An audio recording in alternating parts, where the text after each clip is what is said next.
এজন্য বলি যুবক, ভালো করে শোনো, এই জমিনে আবার বহু সন্তান আছে যে মার দোয়া পাইয়া, বাবার দোয়া পাইয়া আল্লাহর ওলি হইছে। ওয়াজকুরুনির নাম আমরা শুনছি, বাইজিদ বুস্তামির নাম আমরা শুনছি, তারা ওলি হইছে মার দোয়ায়। খাজা মঈনুদ্দিন চিশতির নাম শুনছি, ওলি হইছে মার দোয়ায়। আল্লাহু আকবার করে কও। আব্দুল কাদের জিলানী হইছে বাপ মার দোয়ায়। আল্লাহু আকবার জোরে কও। ওয়াজকুরুনি আমাদের করণ এলাকায় থাকেন, মার খেদমত করে, মার চোখ নাই, মা অন্ধ, এই মারে লিয়া জঙ্গলে থেকে ওয়াজকুরুনি। মানুষেরা পাগল কয় পাগল, সে ওয়াজকুরুনি মার খেদমত করে, মারে তুলায় তুলে খাওয়ায়, মার খেদমত করে, মার লালন পালন করে। শিশুকালে যেই মা তুলায় তুলায় খাওয়াইতো আমারে তোমারে, এই বৃদ্ধ বয়সে মারে ওয়াজকুরুনি তুলায় তুলায় খাওয়ায়। আল্লাহু আকবার করে। এইদিকে মায়ের নবী মদিনাতুল মুনাওয়ারা, নবীজি মদিনা, আর ওয়াজকুরুনি মদিনায় নবীরে দেখতে যাইতে চায়, কিন্তু মায়ে কয় বাবা তুমি মদিনায় যাবা, নবীরে দেখতে অসুবিধা নাই, এটা তো বড় খুশ খবর, কিন্তু আমি অন্ধ, মারে কার কাছে রেখে যাইবা? আমারে কে খাওয়াইব? আমারে কে লালন পালন করব? আমারে কে দইরা দইরা তুলব? আমারে কে দইরা দইরা বাথরুমে নিব? আমারে কে তুলায় তুলে খাওয়াইব? এই কথা কইতে ওয়াজকুরুনি কয় না গো মা, আমি যাইতাম না, আমি তোমার খেদমত করব। নবীরে দেখবার প্রচন্ড ইচ্ছা, কিন্তু এরপরও মদিনায় যাইতে পারেন না, মার কষ্ট হবে। এইদিকে মায়ের হাত উঠে কয় মালিক, আমার ওয়াইফ আমি মার কারণে তোমার হাবিবরে দেখতে পারে না, এই খবরটা তোমার হাবিবরে জানাই দিও। আর আমার ওয়াইজরে তুমি জগতের ওলিদের সরদার বানায় দিও। আল্লাহ পাক জিব্রাইল মারফতে নবীরে জানায় দিছে, নবীরে জানায় দিছে বন্ধু তোমার একজন আশিক আছে ইয়ামেন এলাকার করণ এলাকায় থাকে, মার খেদমতে কষ্ট হইব, এজন্য মারে রাখিয়া তোমার কাছে আসতে পারে না। আমি আল্লাহ মার দোয়ার উসিলায় ওই সন্তানরে জগতের ওলিদের সরদার বানায় দিছি।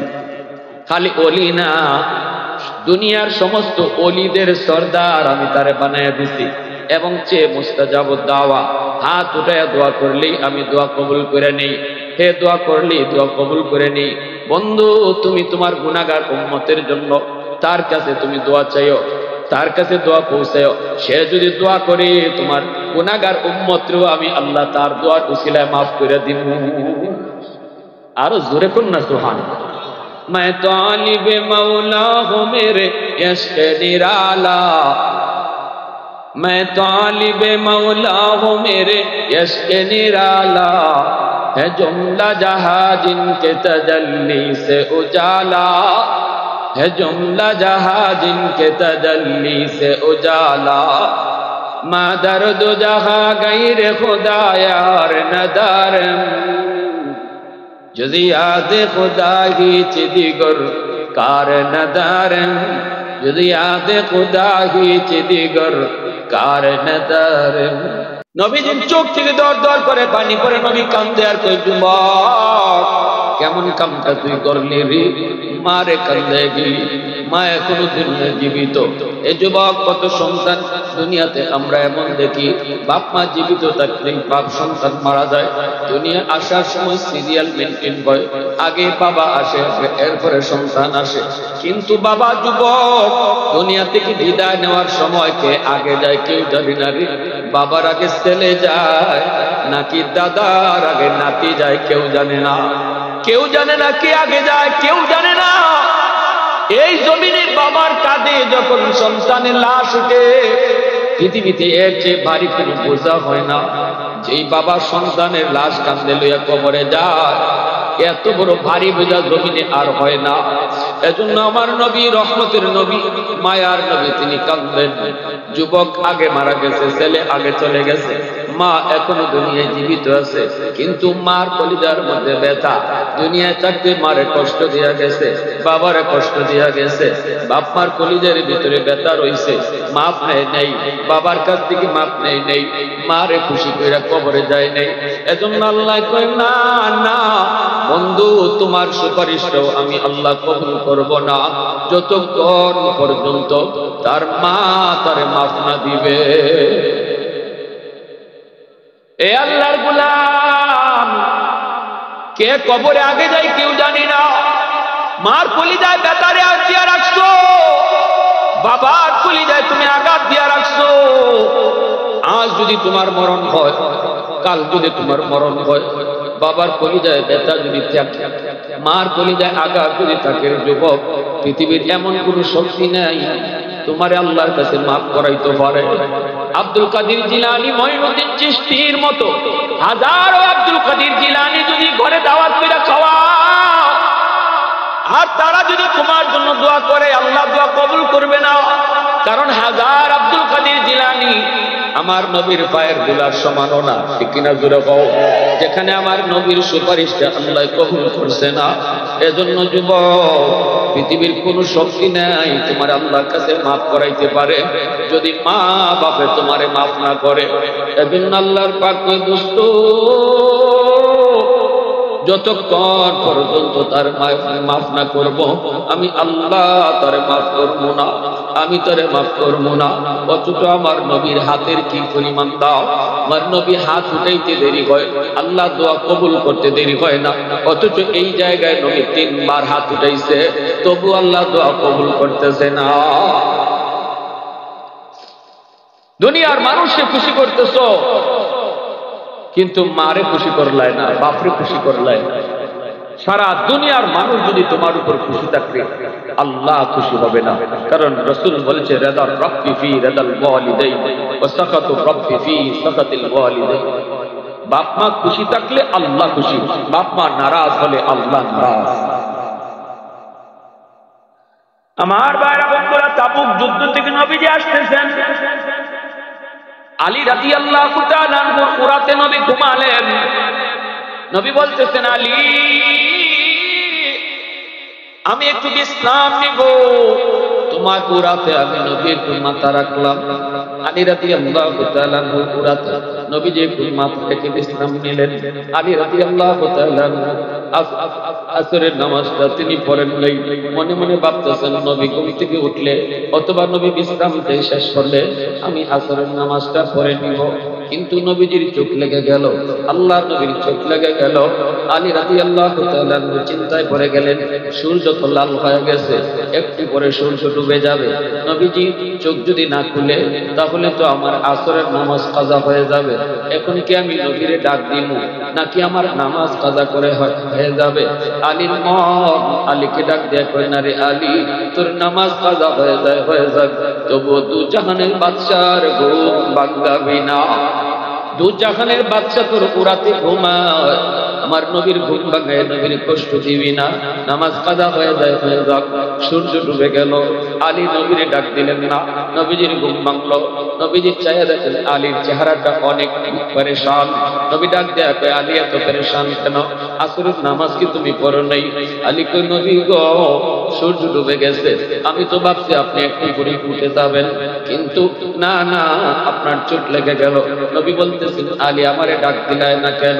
আলী বলতেছে, ইয়া রাসূলুল্লাহ, ঘুম ভাঙালে আপনার কষ্ট হবে, এজন্য আমি আপনার ঘুম ভাঙাই নেই। নবীজি এবার হাত দুইটা উঠায় দিছে। শুনেন আমার নবীর হাতের কি দাম। নবীজি হাত দুইটা উঠায় দিছে, উঠায় কয়, আল্লাহ, আমার আলীর নামাজ কাজা হইছে নিজের দোষে না, তোমার বন্ধুর আরামের কারণে। আল্লাহু আকবার। তোমার বন্ধুর আরামের কারণে তার নামাজ কাজা হইছে, নিজের দোষে নামাজ কাজা করে নাই। আল্লাহ হাত দুটো উঠে দিছি, তোমার ডুবন্ত সূর্য তুমি আবার আকাশে উঠাও, সূর্য আবার আকাশে উঠাও, যেন আমার আলী টাইম মতো নামাজ পড়তে পারে। নবীর হাত উপরে থাকতে থাকতে আল্লাহ পাক ডুবন্ত সূর্য আবার আকাশে উঠে দিছে। আওয়াজ দিয়া কও সুবহানাল্লাহ, আরো জোরে সুবহানাল্লাহ। तकबीर में कलमा में नमाजों में अज़ा में, तकबीर में कलमा में नमाजों में अज़ा में, है नाम इलाही से मिला नाम मोहम्मद, है नाम इलाही से मिला नाम मोहम्मद।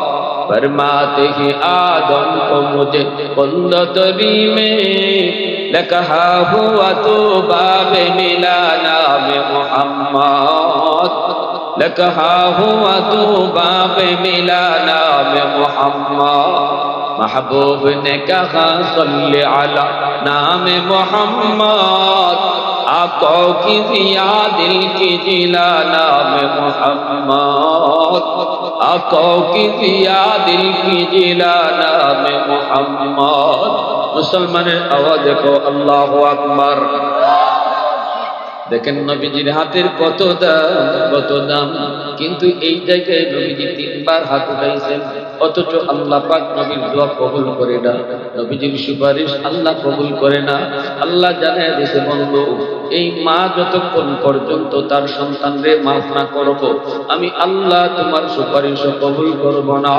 নবীজি এইবার সাহাবায়ে কেরামকে বলেন সাহাবীরা দ্রুত যাও ওই মাকে যে আমার সালাম জানাও নবীজির সালাম জানাইতে মহিলা চলে আসলো নবী ডাক দেয়া কই মা গো খবরটা চিনোনি মহিলা কই নবী গো চিনি এটা আমার ছেলের খবর আল্লাহ নবী কই মা ছেলে বুঝি তোমার অনেক কষ্ট দিয়েছে গো তোমার অনেক যন্ত্রণা দিয়েছে অনেক কষ্ট দিয়েছে তোমার অনেক নির্যাতন করেছে এজন্যই আজকে ছেলে কবরে আযাব ভোগ করতেছে জাহান্নামে আগুন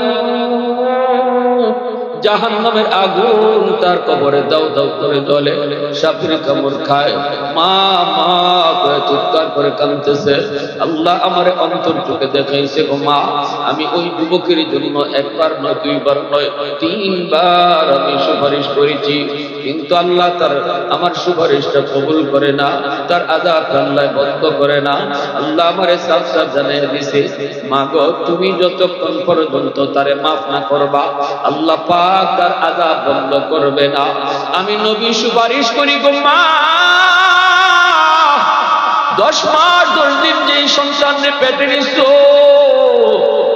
এই সন্তান ভুল করছে কিন্তু মা গো তুমি ভুল কইরো না তুমি ছেলেটারে মাফ করে দাও নইলে কিন্তু আযাব বন্ধ হবে না মা তুমি মাফ করে দাও নবীজি যখন মহিলার কাছে সুপারিশ করেন কিন্তু মহিলায় মাথাটা নিচের দিকে দিয়ে দিছে নবীজির সাথে কথা কয় না মাথাটা নিচের দিকে দিয়ে দিছে কিছুক্ষণ পরে মাথাটা উঠাইছে মার চোখ থেকে দর দর করে পানি পড়ে যুবক মায় কাঁদে আর কই নবী গো ওগো নবীজি আমি এরে মাফ করব না এমন মায়ের আমারে মারছে গো নবী এখনো আমার পিঠে মায়ের দাগ আছে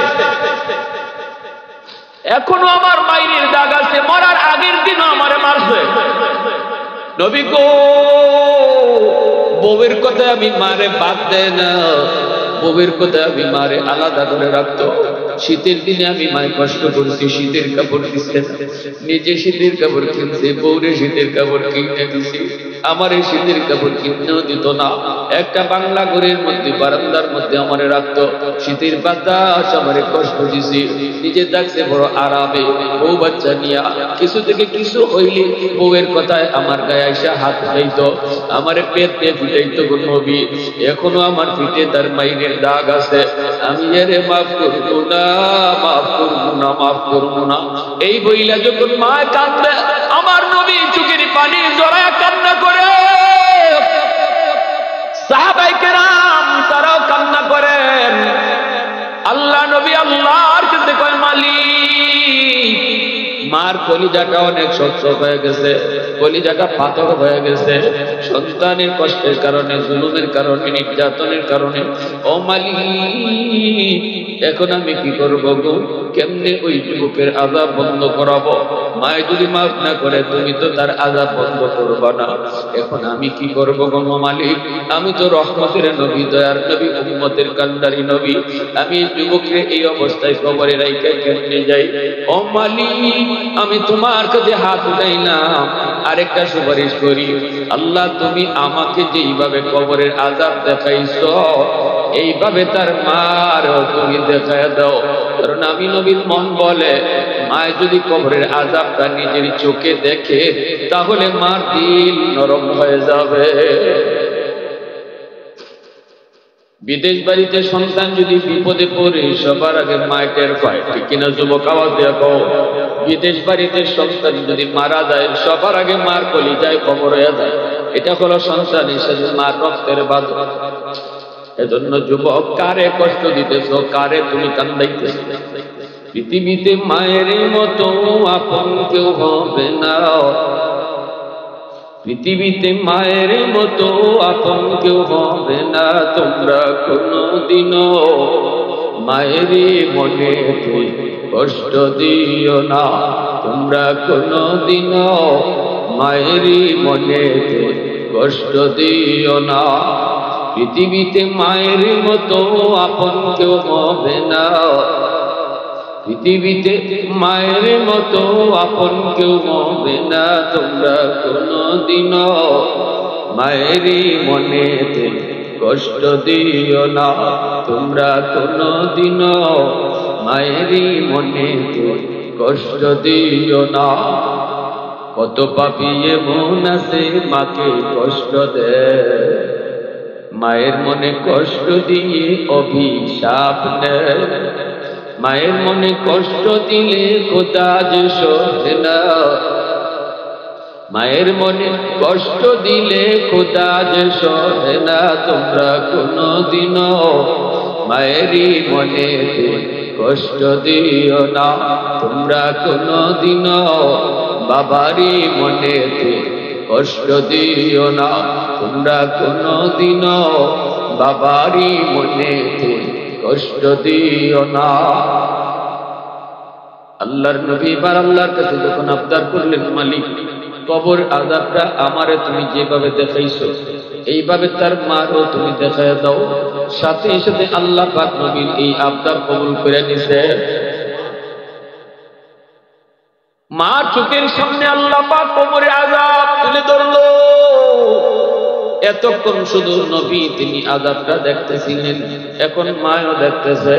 মা দেখতেছে ছেলে আগুনে ফুটতেছে, সাপের কামড় খাইতেছে, আর মা মা করে চিৎকার করে কাঁদতেছে আর কই, মা গো, ও মা আমি বুঝি না, মা গো তুমি আমার মাফ করো। সাপে কামড়ায় আর কয় তুই মারে কষ্ট দিছ, এজন্য আমি তোরে কামড়াইতেছি। আগুনে ফুটতেছে আর আগুনে কয় মারে কষ্ট দিছ, এজন্য আমি আগুনে তোরে পুরাইতেছি। যুবক কান্দে আর কয়, মা মা, ও মা আমি বুঝি নাই, মাফ করো। ওই আওয়াজটা যেই মাত্র মার কানে এসে বসলো আর মা নিজের চোখে সন্তানের কষ্ট দেখলো, সাথে সাথে মার দিল নরম হয়ে গেছে। কারণ পৃথিবীতে মা বাবা সন্তানের কষ্ট কোনোদিন সইতে পারে না, নিজে কষ্ট করতে রাজি, সন্তানের কষ্ট সইতে পারে না। আমি এমনও দেখেছি কত অসুস্থ সন্তানের মাথার পাশে বৈশা মায় কাঁদছে আর কইছে, মালিক আমার হায়াতটা আমি আমার সন্তানকে দিয়া দিলাম, আল্লাহ আমার সন্তানকে তুমি সুস্থ করে দাও। কত বাবা সন্তানকে কান্দে লইয়া ডাক্তারের কাছে দৌড়াইছে আর কইছে, মালিক আমার হায়াত আমি আমার সন্তানকে দিয়া দিলাম, আল্লাহ তুমি আমার সন্তানের হায়াতটা বাড়ায় দাও। মা বাবা নিজের হায়াত সন্তানদের দিয়া দিতে রাজি আছে, তবুও সন্তানের সুস্থতা চায়। এজন্য মায় যেই মাত্র দেখছে সাথে সাথে মায় কয়, নবী গো আমি মাফ করে দিছি। রাশিয়ার একটা বিল্ডিং ধইসা পড়ল, ছোট্ট একটা শিশু সহ মাকে 21 দিন পরে বিল্ডিং এর নিচ থেকে উদ্ধার করলো। ছোট্ট দুধের বাচ্চা আর মা দুইজনকে 21 দিন পরে উদ্ধার করছে। মাটা কঙ্কালের মতো হয়ে গেছে, হাড্ডি কাটি দেখা যায়। পত্রিকার মধ্যে আইছে যুবক এইবার যখন হাসপাতালে ভর্তি করছে, ট্রিটমেন্ট চলছে, মাও সুস্থ হয়েছে, বাচ্চাটাও সুস্থ হয়েছে, কিন্তু ডাক্তাররা দেখে মার একটা আঙ্গুলের মাথাও নাই, প্রতিটা আঙ্গুলের মাথা কাটা। ডাক্তাররা জিজ্ঞাসা, মা গো আঙ্গুলগুলির মাথা তুমি কেমনে কাটছো? মা চোখের পানি ফেলায় কয়, আমার দুধের বাচ্চারা যখন আমার বুকের দুধ পাইতো না, এক পর্যায়ে যখন আমার বুকের দুধ শুকিয়ে গেছে, তখন আমি আমার বাচ্চাটারে বাঁচাইবার লাগি আমার আঙ্গুলের মাথাটা দাঁত দিয়া কামড় দিয়া কাটতে লাইছি, আর রক্ত বাইরিত, এই রক্তটা আমার বাচ্চারে খাওয়াইছি। প্রতিটা আঙ্গুলের মাথা কাটটা রক্ত খাওয়া খাওয়া বাচ্চারে বাঁচাইছে মা। এ যুবক, কার কলিজায় ব্যথা দিতেছো? কারে না খাওয়া রাখছো? কারে তুমি কষ্ট দিতেছো? জানো না আমার আল্লাহ কতটা নারাজ? কুরআনুল কারীমের ভিতরে আল্লাহ পাক পবিত্র কুরআনে যত জায়গায় আল্লাহ তার নিজের হকের কথা কইছে, সবটা জায়গায় আল্লাহ বাপ মার হকের কথা আলাদা উল্লেখ করছে। কইছে আমার হক আদায় করো, বাপ মার হক আদায় করো। আনিশকুরলি ওয়ালি ওয়ালিদাই, আমি আল্লাহর শুকরিয়া আদায় করো, বাপ মার শুকরিয়া আদায় করো, কারণ আমি আল্লাহ তোমার খালিক। আমার হক আদায় করবা, আমি তোমার খালিক হিসাবে। আর বাপ মার হক আদায় করো, কারণ বাপ মার উসিলায় তুমি দুনিয়া দেখছো। এই বাপ মা যদি তোমার সম্পদ নাও দেয়, এই বাপ মা যদি তোমার সাথে আচরণ খারাপ করে, এই বাপ মা যদি তোমার ভালো নাও পায়, তবুও তুমি বাপ মার সাথে ভালো আচরণ করো। এটা আল্লাহ পাকের নির্দেশ। শুধুমাত্র মা হওয়ার কারণে, বাবা হওয়ার কারণে আর কোনো কিছু যদি তোমার নাও দেয়, তবুও বাপ মা তোমার কাছ থেকে ভালো আচরণ পাও না, কারণ এই বাপ মার উসিলায় তুমি দুনিয়া দেখছো। এমনকি নবী বলেছেন, মা বাপ যদি অমুসলিম হয়, কাফির হয়, তবু বাপ মার সাথে ভালো আচরণ করা লাগবে। বাপ মা যদি কাফির হয়, তবুও বাপ মার সাথে ভালো আচরণ করা লাগবে, মা হওয়ার কারণে, বাবা হওয়ার কারণে। এজন্য বলি যুবক, আব্দুল কাদের জিলানী তোমার ঘরে আইসা দোয়া করলে দোয়া কবুল হবে কি হবে না কোনো গ্যারান্টি নেই। কিন্তু নবী কয়, ভাঙ্গা করে বসে যদি মায় হাত উঠায়, বাবায় হাত উঠায়, এই দোয়াটা তোমার জন্য কবুল হবে। নবী বলেছেন 100% গ্যারান্টি। আওয়াজ দিয়া কও না সুবহানাল্লাহ, আর সুবহানাল্লাহ। যেই মাত্র মায় মাফ করে দিছে, নবী দেখতেছেন কবরে আযাব তো আল্লাহ যুবকের মাফ করে দিছে। আল্লাহু আকবার জোরে করে। এজন্য বলি যুবক, মায়ার নবী, দয়ার নবী বলছেন, জানোনি একটা কবিরা গুনাহ আছে এমন, এই গুনাহটার শাস্তি আল্লাহ দুনিয়াতে নগদ দেয়। উকুকুল ওয়ালিদাইন ফাইন্নাহু ইউআজ্জালু লিসাহিবিহি ক্বাবলাল মামাত। সেটা হলো বাপ মার সাথে বেয়াদবি করা, বাপ মারে কষ্ট দেওয়া, বাপ মার সাথে খারাপ আচরণ করা। এই গুনাহটার শাস্তি আল্লাহ দুনিয়াতে নগদ দিলাইব, নগদ। মরার আগে আগে সন্তানকে আল্লাহ নগদ দিব। তোমার সন্তান তোমার সাথে এমন খারাপ আচরণ করব, আজকে তুমি সন্তান, আগামীকাল তুমি হবে বাবা, তোমার সন্তান তোমার সাথে এমন খারাপ আচরণ করব। আর তুমি আজকে বাপ মার সাথে যত ভালো আচরণ করবা, আগামীকাল তোমার সন্তান তোমার সাথে ভালো আচরণ করব। আমার ভাইরা বন্ধুরা, যুবক, করাচির হযরত হাকিম আখতার সাহেব রাহিমাহুল্লাহ, বহুত বড় আল্লাহর ওলি, করাচির জামে মসজিদে নামাজ পড়েন। দেখতেছেন একটা যুবক বড় সুন্দর করে নামাজ আদায় করলো। এই যুবকের ডান হাত কাপড় দিয়ে পেঁচানো। যৌবনের ইবাদত যুবককে আল্লাহর ওলি বানায়। যুবক নামাজ পড়ে, বুড়া মানুষ নামাজ পড়ে। দুইজনের নামাজের ভিতরে আসমান জমিন তফাৎ। যুবকের সেজদা যদি এক পাল্লায় রাখা হয়, আর হাজারো বুড়া মানুষের সেজদা যদি এক পাল্লায় রাখা হয়, যুবকের সেজদার পাল্লা ভারী হয়ে যাবে। আল্লাহ নবী বলেছেন, লা ওয়ারা কাল কাফি আও কামা ক্বালা নবী আলাইহিস সালাম। যার সুযোগ ছিল, শক্তি ছিল, ক্ষমতা ছিল গুনাহ করার, এরপরও যেই গুনাহ করে না। শক্তি ছিল গুনাহ করার, এরপরও গুনাহ করে না। সুযোগ ছিল গুনাহ করার, এরপরও গুনাহ করে না। নবীজি বলেন, সে যৌবনে ওলি হয়ে যায়। যুবকের শক্তি ছিল গুনাহ করার, যুবকের সুযোগ ছিল গুনাহ করার, এরপরে যেই যুবক আল্লাহর ভয়ে গুনাহ করবে না, এই যুবক যৌবনে আল্লাহর ওলির তালিকায় নাম লেখায় নেয়, ওলির তালিকায় নাম লেখায় নেয়। এজন্য আল্লাহ পাক ওই যুবকের মতো যুবকদের উসিলায় আমি আল্লাহ জমিন টিকায় রাখছি। আসমান আসমানের জায়গায়, জমিন জমিনের জায়গায়। নতুবা এই জমিন বহু আগে মানুষে ধ্বংস করে দিত, আসমান বহু আগে মানুষে ধ্বংস করে দিত, সাগর মহাসাগর মানুষকে ডুবাই দিত। আল্লাহ পাক রব্বুল আলামিন কি কোথায় পুরা হাদিসে কুদসির মধ্যে আল্লাহ বলেছেন, আলা কুল্লা ইয়াউমিন ওয়াল আরদু ইস্তাজিলু রাব্বাহু ওয়াল মালাইকাতু ইস্তাজিলু রাব্বাহু ওয়াল বাহরা ইস্তাজিলু রাব্বাহু আফতালু ইবনা আদম ফি ক্বারি। আল্লাহ পাক রব্বুল আলামিন কি কোথায় বলছে জানোনি? জমিন প্রতিদিন কয়, মালিক এই নাফরমানগুলারে আমি গিলে ফেলবো, বেনামাজিরে আমি গিলে ফেলবো। আল্লাহ পাক রব্বুল আলামিন কয়, সাগর মহাসাগর কয়, মালিক সব ডুবাইয়া দিব, নাফরমান সবগুলারে আমি ডুবাইয়া দিব, নাপাক জমিন করে আমি পানি দেয় পাক বানাইয়া দিব। কিন্তু আল্লাহ পাক রব্বুল আলামিন জমিনে ধমক দেয়, সাগর মহাসাগরকে আল্লাহ ধমক দেয়। আল্লাহ পাক কয়, রে জমিন ভালো করে শুন, আমি আল্লাহ দেখতেছি এই জমিনে কত গুনাহ হইতেছে, কত অন্যায় হইতেছে, কত নাফরমানি হইতেছে, এরপর আমি জমিনে গজব দেই না, ওই হারে আযাব গজব দেই না। কারণ কি জানোস নি?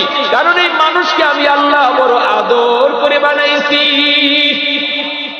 আসমান আল্লাহ বানাইছেন কুন ফায়াকুন বইলা, জমিন আল্লাহ বানাইছেন কুন ফায়াকুন বইলা, ফেরেশতা আল্লাহ বানাইছেন কুন ফায়াকুন বইলা। কিন্তু আমারে আপনারে আল্লাহ পাক কুন ফায়াকুন বলে বানায় না। আমারে আপনারে যখন আল্লাহ বানাইছে খালাকতু বিয়াদাইয়া, আল্লাহ কয় মানুষ আমি নিজের হাত দিয়ে বানাইছি। আল্লাহ পাক কই লাউলা মাশাইখু রুক্কা ওয়াশ শাবাবু খুশা ওয়াল আতফালু রুদ্দা ওয়াল আনআমু রুত্তা লাজালতুস সামাআ হাদিদা ওয়াল আরদা খাফসাফা ওয়াত তুরাবা রামাদা ওয়ামা আনজালতু মিনাস সামাই কাতরা ওয়ামা আমবাতু মিনাল আরদি নাবাতা বাল আনজালতু আলাইকুমুল আযাবা সাফা। আল্লাহ পাক কই জানো নি এই জমিনের ভিতরে এখনো এমন কিছু যুবক যৌবনে পাগলামি করে না, যৌবনে সে তারে মসজিদে পাওয়া যায়। এখনো জমিনের ভিতরে এমন কিছু যুবক আছে যেই যুবক যৌবনে বাপ মারে মাইনা চলে, বাপ মারে খুশি রেখা চলে, বাপ মার কথা মতো চলে, মুরব্বীদেরকে সম্মান করে, উলামায়ে কেরামকে তাজিম করে, মসজিদে তারে নামাজ পড়লে নামাজে পাওয়া যায়, জুম্মার দিনে তারে জুম্মায় দেখা যায়, রমজান মাসে তারে রোজা রাখতে দেখা যায়। আমি আল্লাহ যখন দেখি ওই যুবকের সুযোগ ছিল গুনাহ করার, এরপরও গুনাহ করে না, সুযোগ ছিল তার গুনাহ করার, শক্তি ছিল তার গুনাহ করার, এরপরও সে গুনাহ করে না। শুধুমাত্র আমি আল্লাহর ভয়ে দুনিয়ার নাপাক প্রেম অন্তরে জায়গা দেয় না, অন্তরের ভিতরে আমি আল্লাহর প্রেম জমায় নেয়। ওই যুবকের দিকে যখন আমি তাকাই তখন আমি এই জমিনের প্রতি আমার মায়া লেগে যায়। হাকিম আক্তার সাহেব রাহিমাহুল্লাহ আরিফ বিল্লাহ কয় আমি দেখতেছি যুবক সুন্দর করে নামাজ পড়লো, কিন্তু তার ডান হাতটা কাপড় দিয়া পেঁচানো। নামাজ শেষ হলে পরে যুবকরে আমি ডাক দিলাম, যুবক ডান হাতটা কাপড় দিয়া কেন পেঁচায় রাখছো? যুবক বলে, হুজুর আমার হাতের মধ্যে ফসল শুরু হয়েছে, ফসা দুর্গন্ধ বের হয়, কাপড় দিয়ে যদি পেঁচায় না রাখি তাহলে মসজিদে কেউ টিকতে পারতো না, এজন্য কাপড় দিয়ে পেঁচায় রাখি, অনেক দুর্গন্ধ। আল্লাহর ওলি কয় তুমি ডাক্তার দেখাও নাই? কয় দেখাইছি হুজুর, কোন ডাক্তারই আমার রোগ ধরতে পারে না, কোন ডাক্তার আমার রোগ ধরতে পারে না। হুজুর কয় তাহলে অন্য দেশের ডাক্তার দেখাই চলো। যুবক তখন কান্দে আর কয় না আল্লাহর ওলি আমার রোগ ভালো হবে না, কোন ডাক্তার আমার রোগ ধরতে পারবে না, আমি আমার রোগ ধরে ফেলেছি। আমার রোগ হলো আসমানে, চিকিৎসা চলছে জমিনে, কোনদিন আমার রোগ ভালো হবে না। আমি আমার মার গর্ভে একমাত্র সন্তান ছিলাম, জন্মের কিছুদিন পরে আব্বা মারা গেছে। মা আমারে কষ্ট করে করে পড়ালেখা করাইছে, মানুষের বাড়িতে কামকাজ করে মায় আমারে পড়ালেখা করাইছে। আমি যখন কলেজে গেছি, ভার্সিটিতে গেছি, সুন্দরী একটা মেয়ের সাথে আমার পরিচয় হয়েছে, সে অনেক ধনীর মেয়ে, তারে আমি বিয়া করে ফেলছি, ঘরে আইনা তুলছি। মায়ের শুধু কইছে বাজান আমরা গরিব মানুষ, বড় লোকের মেয়ে তুই নিয়ে আসছ। আমি মারে তো মা কইতো না, আমি কইছি না গো আম্মা, আমি সব বুঝাই কইছি, অসুবিধা নেই। কিন্তু কিছুদিন পরেই দেখা গেল মা যা কইছিল তাই ঠিক। আমি অফিস থেকে আসলে পরে আমার বউ আমার মার বিরুদ্ধে আমার কানে কানে নালিশ দিত, মার বিরুদ্ধে খালি কথা কয়। এইভাবে একদিন, দুই দিন, তিন দিন। একদিন আমি বউয়ের কথায় হইয়া আমি মার রুমে ঢুইকা মারে বকাবকি শুরু করলাম। মা কই বাজান বউয়ের কথায় তুই আমারে বকিস না, আমি তোর বউয়ের সাথে কোনো কথাই কই নাই, কোনো ঝগড়া করি নাই। কিন্তু হুজুর পরের দিন আমি মার রুমে ঢুইকা মারে মারা শুরু করলাম। যেই মাত্র মার গায়ে হাত উঠাইছি এমনি মা চিৎকার দিয়া কয় বাজান রে আজকে তুই আমার হাত দিয়ে তুই মারলি, বউয়ের কথায় যে হাত দিয়ে তুই আমার মারছ, এই হাতটা মা চুমায়া চুমায়া বড় করছে। তোর এই হাতের মধ্যে মার হাজারো হাজারো চুমা লেগে আছে রে।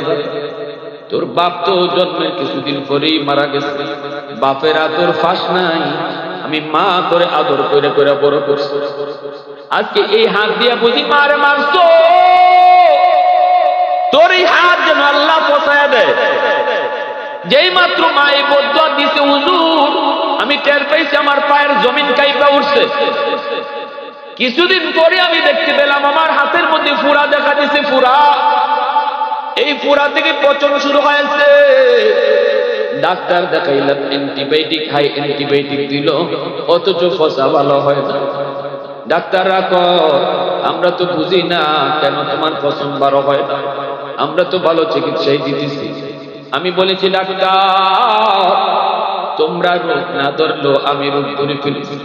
এটা আমার মার বদদোয়া, আমার মার বদদোয়া, মার বদদোয়া।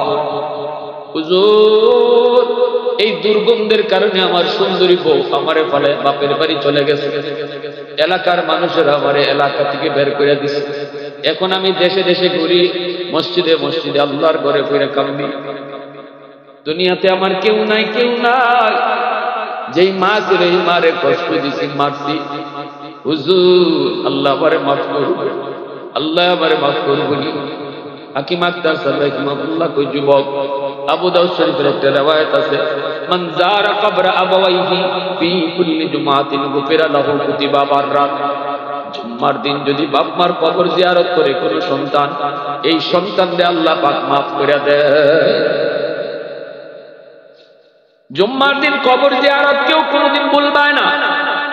এটা কঠিন না সহজ? কারা কারা জুম্মার দিন কবর জিয়ারত করতে রাজি আছো? হাত তুলে আল্লাহর দেখাও। এ যুবক, জুম্মার দিন কবর জিয়ারত করতে কেউ ভুইল না, কেউ কোনদিন ভুইল না, ভুইল না। এজন্য বলি যুবক, ভালো করে শোনো, এই জমিনে আবার বহু সন্তান আছে যে মার দোয়া পাইয়া, বাবার দোয়া পাইয়া আল্লাহর ওলি হইছে। ওয়াসকুরুনির নাম আমরা শুনছি, বাইজিদ বুস্তামির নাম আমরা শুনছি, তারা ওলি হইছে মার দোয়ায়। খাজা মঈনুদ্দিন চিশতির নাম শুনছি, ওলি হইছে মার দোয়ায়। আল্লাহু আকবার করে করো। আব্দুল কাদের জিলানী, জিলানী হইছে বাপ মার দোয়ায়। আল্লাহু আকবার জোরে কও। ওয়াসকুরুনি আমাদের করণ এলাকায় থাকেন, মার খেদমত করে, মার চোখ নাই, মা অন্ধ, এই মারে লিয়া জঙ্গলে তাকে ওয়াজ করেনি। মানুষেরা পাগল করে, পাগল, সে ওয়াজ করেনি, মার খেদমত করে, মারে তুলায় তুলে খাওয়ায়, মার খেদমত করে, মার লালন পালন করে। শিশুকালে যেই মা তুলায় তুলায় খাওয়াইতো আমারে তোমারে, এই বৃদ্ধ বয়সে মারে ওয়াজ করেনি, তুলায় তুলায় খাওয়ায়। আল্লাহু আকবার করে। এইদিকে মায়ের নবী মদিনাতুল মুনাওয়ারা, নবীজি মদিনা, আর ওয়াজ করুনি মদিনায় নবীরে দেখতে যাইতে চায়, কিন্তু মায় কয় বাবা তুমি মদিনায় যাবা, নবীরে দেখতে অসুবিধা নাই, এটা তো বড় খুশ খবর, কিন্তু আমি অন্ধ, মারে কার কাছে রেখে যাইবা? আমারে কে খাওয়াইব? আমারে কে লালন পালন করব? আমারে কে দইরা দইরা তুলব? আমারে কে দইরা দইরা বাথরুম নিব? আমারে কে তুলায় তুলে খাওয়াইব? এই কথা কইতে ওয়াজ করুনি কয় না গো মা, আমি যাইতাম না, আমি তোমার খেদমত করব। নবীরে দেখবার পছন্দ ইচ্ছা, কিন্তু এরপরে মদিনায় যাইতে পারেন না, মার কষ্ট হবে। এইদিকে মায় হাত উঠে কয় মালিক, আমার ওয়াইফ, আমি মার কারণে তোমার হাবিবরে দেখতে পারে না, এই খবরটা তোমার হাবিবরে জানায় দিও। আর আমার ওয়াইফরে তুমি জগতের ওলিদের সরদার বানায় দিও। আল্লাহ পাক জিব্রাইল মারফতে নবীরে জানায় দিছে, নবীরে জানায় দিছে বন্ধু তোমার একজন আশিক আছে ইয়ামেন এলাকার করণ এলাকায় থাকে, মার খেদমতে কষ্ট হইব, এজন্য মারে রাখিয়া তোমার কাছে আসতে পারে না। আমি আল্লাহ মার দোয়ার উসিলায় ওই সন্তানরে জগতের ওলিদের সরদার বানায় দিছি। খালি ওলি না, দুনিয়ার সমস্ত ওলিদের সরদার আমি তারে বানায় দিছি। এবং যে মুস্তাজাব দাওয়া, হাত উঠায় দোয়া করলেই আমি দোয়া কবুল করে নেই, হে দোয়া করলেই দোয়া কবুল করে নেই। বন্ধু তুমি তোমার গুনাহগার উম্মতের জন্য তার কাছে তুমি দোয়া চাইও, তার কাছে দোয়া পৌঁছাও। সে যদি দোয়া করে তোমার গুনাহগার উম্মতও আমি আল্লাহ তার দোয়ার উসিলায় মাফ করে দিব। আরো জোরে করুন না সুবহানাল্লাহ। मैं तालिब मौला हूँ मेरे इश्क़ निराला, मैं तालिब मौला हूँ मेरे इश्क़ निराला, है जुमला जहाँ जिनके तजल्ली से उजाला, है जुमला जहाँ जिनके तजल्ली से उजाला, माँ दर्द जहाँ गैर खुदा यार नदार, যদি আদে খুদাহি চিদিগর কার নদারেন, যদি আদে খুদাহি চিদিগর কার নদারেন। মুসলমানের আওয়াজে কও আল্লাহু আকবার, আরো জোরে কও আল্লাহু আকবার। তাহলে বাপ মার দোয়া নেওয়ার দরকার আসেনি না নাই? দুনিয়ায় যদি সফলতা চাও বাপ মার দোয়া লাগবে, দুনিয়ায় যদি সফলতা চাও বাপ মার দোয়া লাগবে। বিদেশ যাইতে চাও বাপ মার দোয়া ছাড়া বিদেশ যাওয়া হইতো না। যদি বাপ মার দোয়া তোমার জীবনে বন্ধ থাকে রে যুবক, দেখবাই সবকিছু সামনে আসতে দরতায় ভাইতায় না।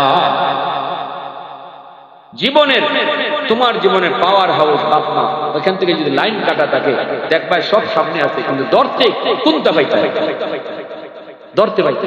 আর যদি বাপ মার দোয়া থাকে আল্লাহ পাক কম রুজির মধ্যে আল্লাহ বরকত বাড়ায়।